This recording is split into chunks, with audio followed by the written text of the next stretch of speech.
Well, back here at home, let's head over to Hawaii Island. This is a live look right now at Kilauea. This is the 32nd episode. It continues. So this one started at around 6:30 this morning with those fountains reaching more than 330 feet in height. And every time you see the lava fountaining, it gets bigger and better every single time. Now, scientists report lava fountaining is likely to continue through the early evening.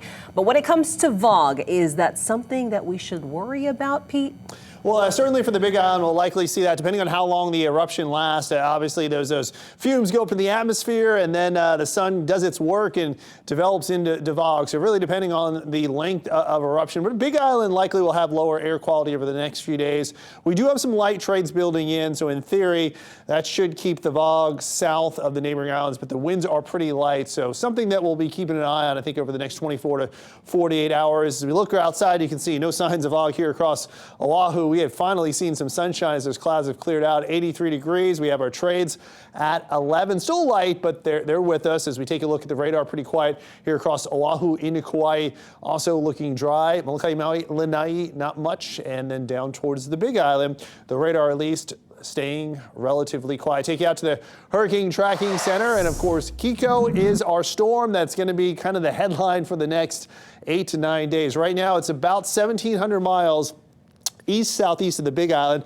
Winds have increased from 85 to 105 miles per hour, and that west motion pretty slow at 7. Pressure is dropping down to 970 millibars. Very small storm, so we're talking about a storm about 200 miles wide. So that's a very small storm. It is moving very slowly off to the west, and we are expecting it to gain more strength as it moves over warm water in the short term. So by Thursday, we could have winds coming in at 120 miles per hour. Potentially even tomorrow, it could be a Category 3 storm with 115 miles per hour. From there, it's going to hit some cooler waters and some gradual weakening over the weekend. You can see Sunday, winds are back down to 80 miles per hour. This is the official forecast from the National Hurricane Center. We want to show you our computer models. We call them spaghetti models, and they're basically each of these lines is a different computer model, so a different forecast where the storm could go. And you can see they generally want to push it off to the west, and then there's some divergence. Some of the models want to push it more north, some towards the island, some a little bit further to the south. So storm that this far away, when we're talking 9 days away, it's hard to say the exact path, and it's hard to say what's going to be left as it approaches the islands, because good news is we have some cooler waters to our east, and just east of the islands, water temperatures right around 78. Right now, the water temperatures are 82. Anything above 79 can allow a storm to strengthen. That's why we're expecting the strengthening.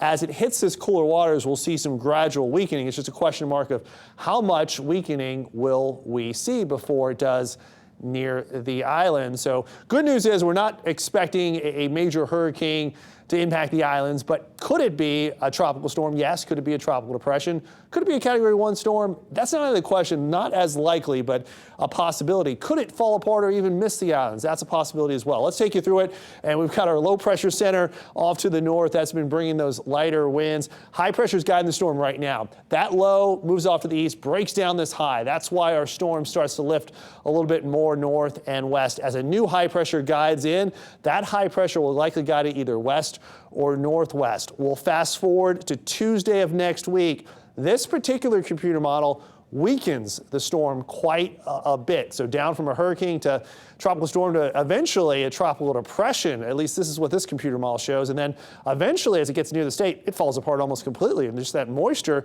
lifting north of the islands Tuesday, Wednesday, and Thursday. Again, this is just one computer model.